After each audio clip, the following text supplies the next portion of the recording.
podcast is sponsored by StartupSummit.io, a two-day event bringing together 2,000 founders, investors, and industry leaders from across Europe.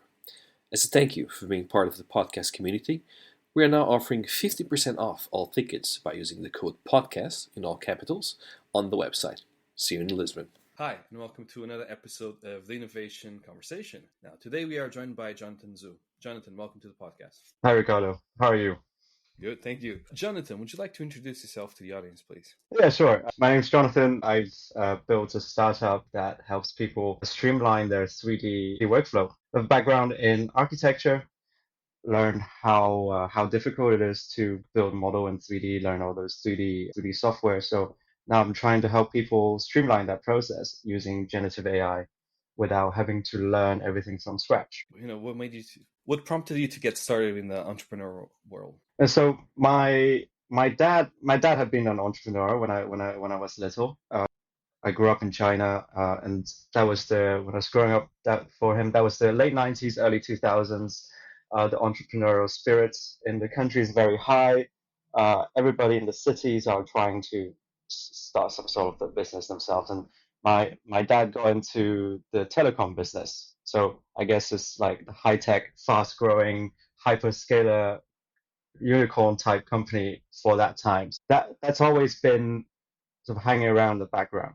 So I knew from quite early on that I wanted to build on the latest technology and bring that fast forward that to people. And I wasn't that interested in the telecommunication space. I found my interest in designing buildings and putting up card models and things like that. I used to build model trains from cardboard and straws, which was the rail track. So that's why I decided to pursue a degree in architecture. And going into that industry, I suddenly understood that there's so much unexplored, so much usage for new technology unexplored in that sector, being very slow moving.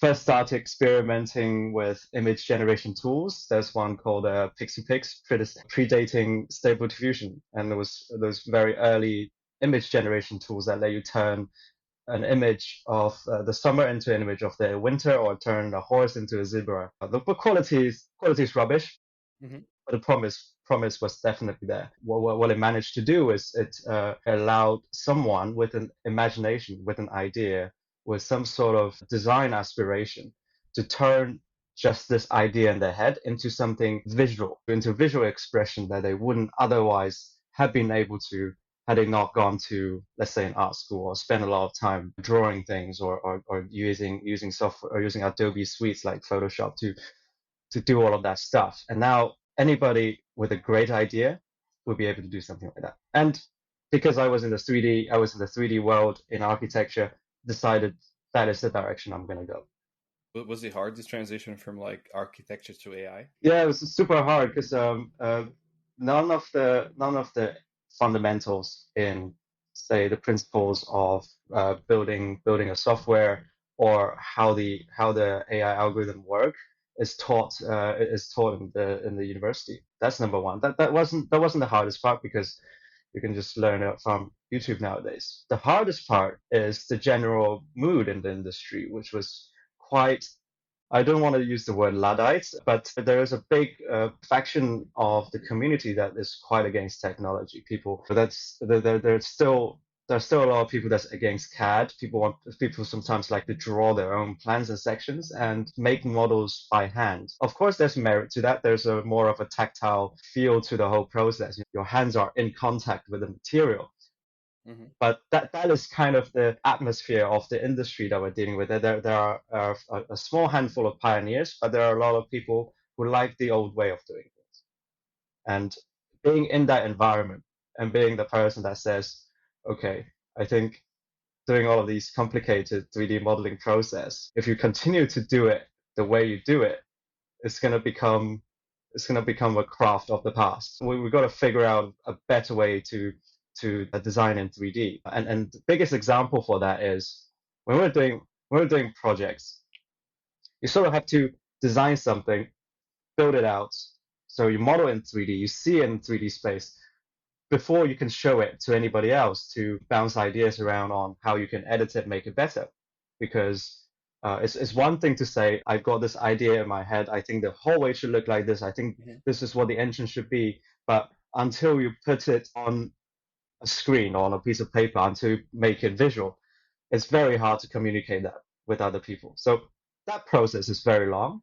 And then you've got someone, maybe a more senior architect or maybe a client saying, oh, that is not what I was thinking. That is exactly the opposite of what I was thinking, actually.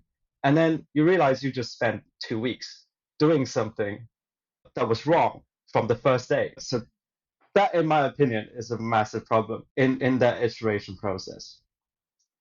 And So then what yeah, some people in the industry seems to enjoy that iteration process, but I think it's not necessarily like that.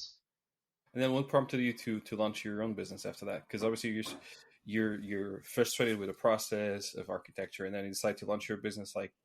Like how did you come up with the idea? Yeah, so after after I became frustrated with the process, my first reaction was more of an emotional response. It's just going into the dark side of commercial real estate, which is something that I think annoyed quite a lot of people around me, professors, other people in the course, etc.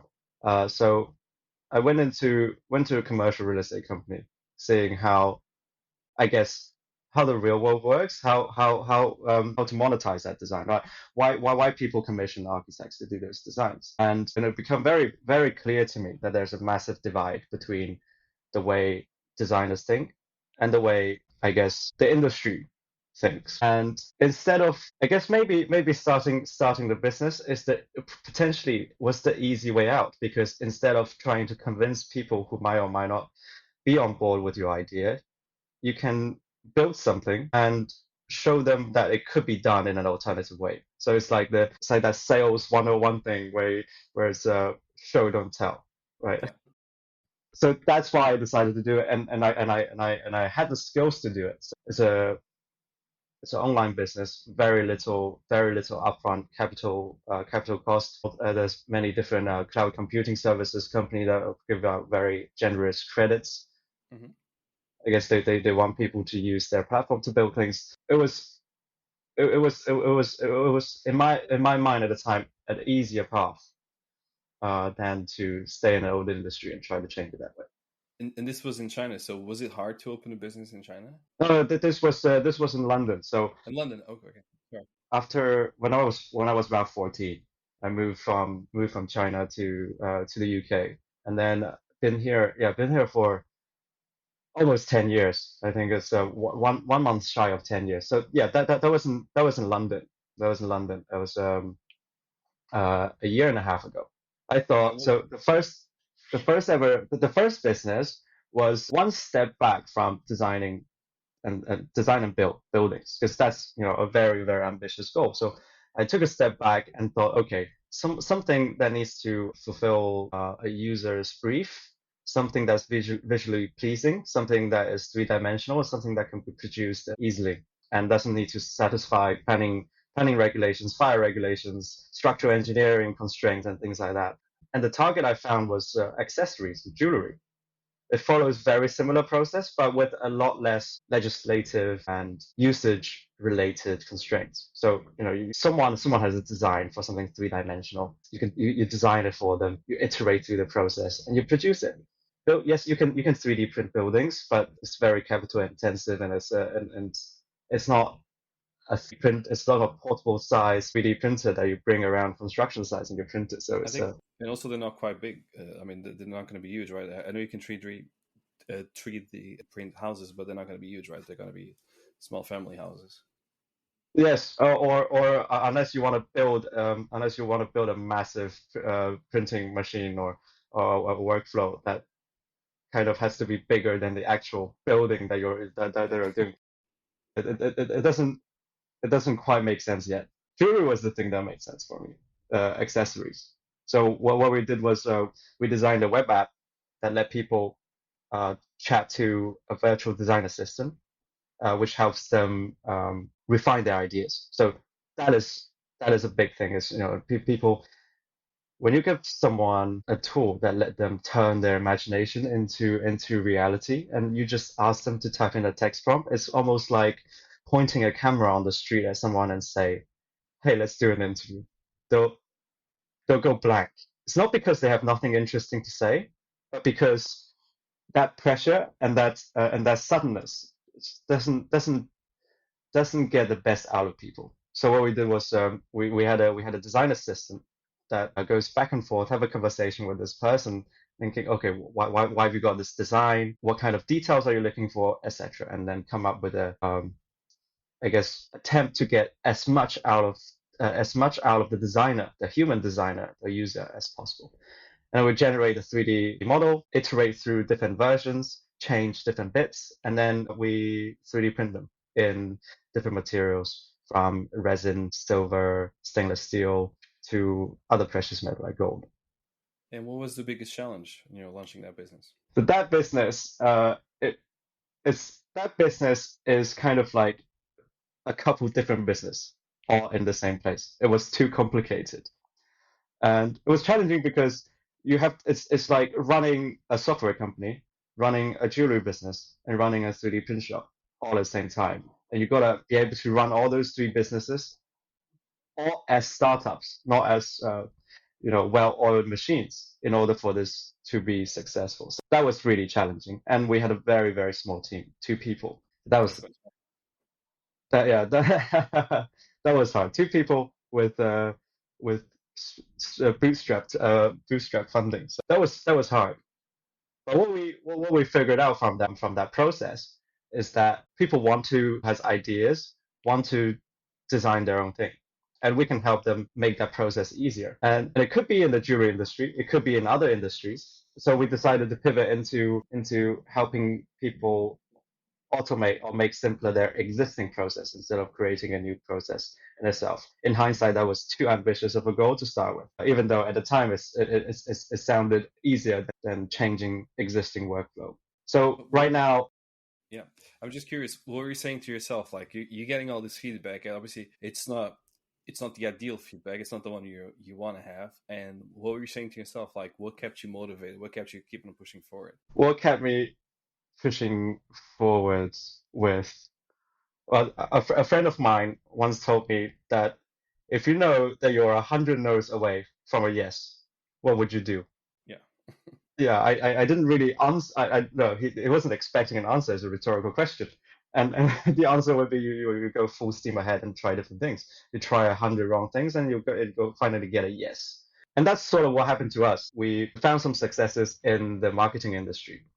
After speaking serendipitously, in fact, speaking to a couple advertising agencies that are doing ads in the 3D space. So one of those massive screens you see on Trafalgar Square, Times Square, with like the product turning into a 3D model, comes out of the screen, spins around, and coming back in. So that we chatted with them. They told us about their bottleneck, which was their outreach program. They used to hire 3D modelers to model out the products, render a nice video, and use that as a mock-up to send to prospective customers, people who are not yet paying them. And they have a throughput about one mock-up per day per designer. And they can't really justify spending more money on hiring more people because they can't guarantee an income from those prospective client. They've got a limited marketing budget. And we came in and say, okay, how about we we automate that process? We know our final model, hmm our rendering is not going to be as good as the best human 3D designers, which you have, it's normal. but we know that it's going to be quicker than them, and you don't need 100% quality for your mockups. And that could be your first layer of figuring out if a brand or a company is even interested in going into do any sort of collaboration. And they loved it. And now they're now they've gotten rid of their outreach bottleneck. And Nice. this is one of those examples where I think persistence whilst open to trying different things hmm and looking at adjacent industries is super important in a early stage startup. when the And idea is still fluid. what would you say to your younger self, like yourself, like 2 years ago when you're just launching the business? I would say spend some time building a team first, and then figure out the product, and then figure out what's the market, and then figure out what you want to build. Because having having a team that works in the same pace as you, that understands, that understands each other's strengths and weaknesses, understands each other's approach, uh, would be really beneficial in the build and launch phase of the project. And if you can iron that out, you can ship products a lot quicker. And that was something I didn't do at the beginning. Was it hard finding a team to work with you? It's hard because it's hard in my opinion because it's quite a niche industry. Not everybody understand what this whole 3D business is all about, and it's also not one of those businesses that has or already identified a very clear market gap with sort of a solution already in mind to fix it. Like example, like Revolut.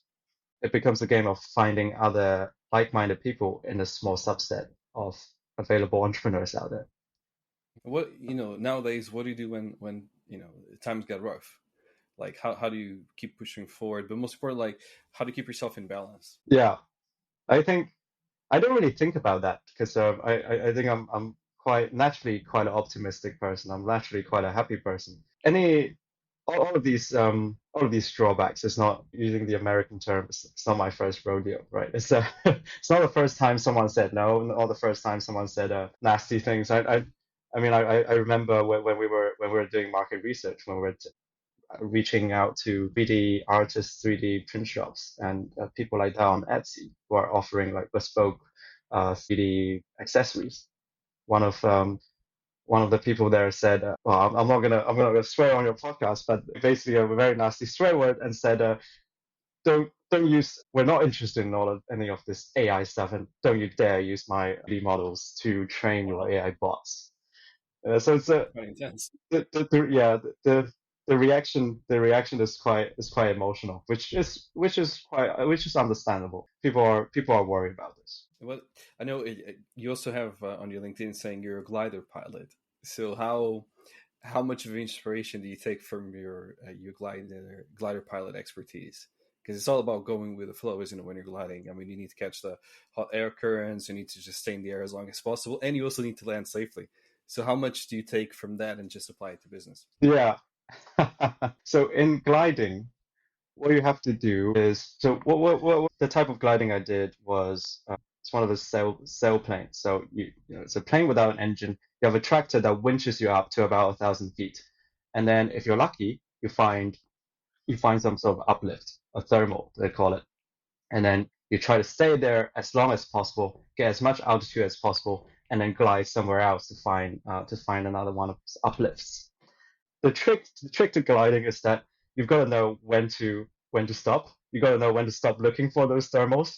You got to see when your altitude balance is low and come back to base. The aerodrome that I was flying out of was on a cliff. It was about 200 feet above the fields around it. And people have um, before my time in that gliding club, people have ended up sort of landing in the cornfields or wheat fields that's under the cliff because they were looking too much directly underneath them instead of in the airfield. And that for me was the lesson of you got to know what like where you started, where you wanna end up, and know when to rebase yourself. Because if you can't find one of those uplifts, you got to come back to base and then get winched up again, and then you can do it. And for me that was instead of drifting away with this whole jewelry accessories idea, it's more of okay, going back to the drawing board. My goal is to make 3D design process easier. Mm-hmm. What else can I do there? And then do it again. And now we're, I guess, taking the metaphor of now we're finding some thermals. It's nowhere near guaranteed that that will continue, like any sort of weather event. And if that continues, great. We'll keep going higher, and we'll use experience resources acquired that work, and go find a thermal in an adjacent piece of cloud. Usually it's under the cloud. So usually clouds are sort of propped up uh, by the thermal. Don't quote me on that because I don't actually know the science. I didn't really get into the science behind it. It's just one of those old pilot experience thing. So yeah, whenever the weather changes, whenever well, I guess that will be a new technology coming into play, a new company, etc. It's time to rebase, and doing that as quickly as possible will help you find the next uplift. It's interesting because it's all about going with the flow, isn't it? Because obviously it might not be the right moment. Let's say the weather is completely bad, you don't find an uplift, you just need to go back to base, right? And it's the same thing with entrepreneurship. Sometimes you have some takeoff, you manage to get airborne, but then you still need to go back to base because you just didn't find the right currents. And but keeping your mindset throughout it and just being able to say, you know what, now's not the right time. I'll find it. Tomorrow's going to be a great day. Today is not a good day. It's hard to do that, isn't it? Just having that mindset. Yes, absolutely. And how do you keep yourself calm in all these troubled times? I do every weekend. I go on a long run, and that's like kind of my way of routinely rebasing my mindset. The benefit, the great thing about a long run is that you kind of just get into an autopilot mode of just putting one leg in front of another, and then you can afford to think in a bodily condition where you have increased heart rate, increased blood flow, and thinking and without disruption from your phone or from other friends or whatever, and you can have that space to reflect on what happened in the week, what you want to do next week, and that helps me stay calm. Some people do yoga, some people do like meditation, and I find my meditation through doing. It's really interesting. And what does the future look like for you now, Jonathan? Like, what's in your plan for the next 5 years?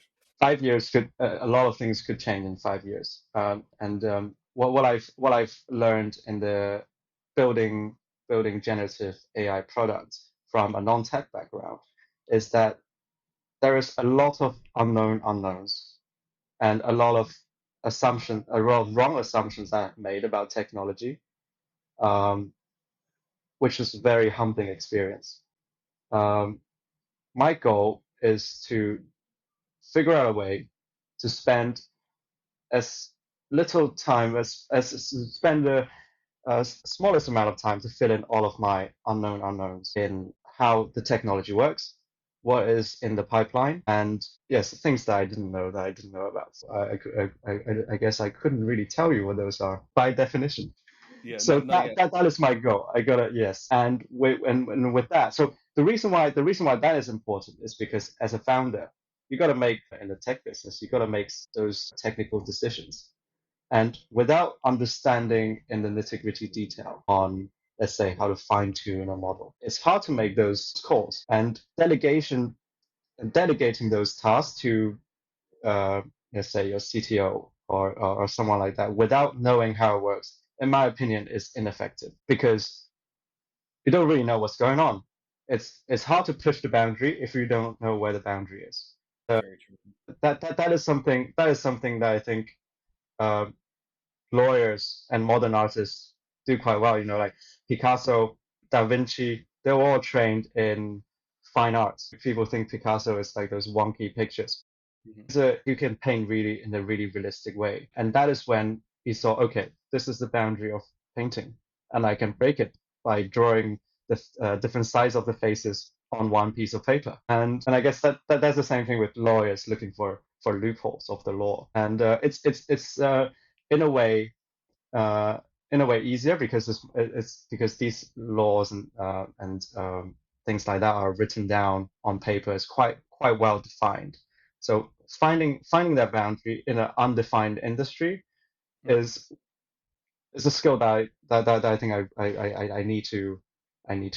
Oh, it's a finding those boundaries is something that I need to do in the next 5 years.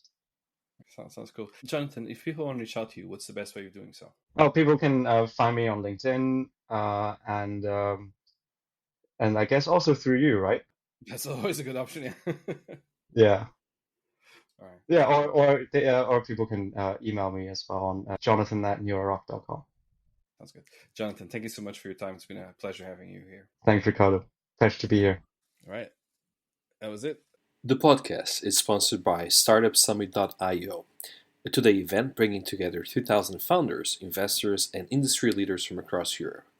As a thank you for being part of the podcast community, we are now offering 50% off all tickets by using the code PODCAST in all capitals on the website. See you in Lisbon.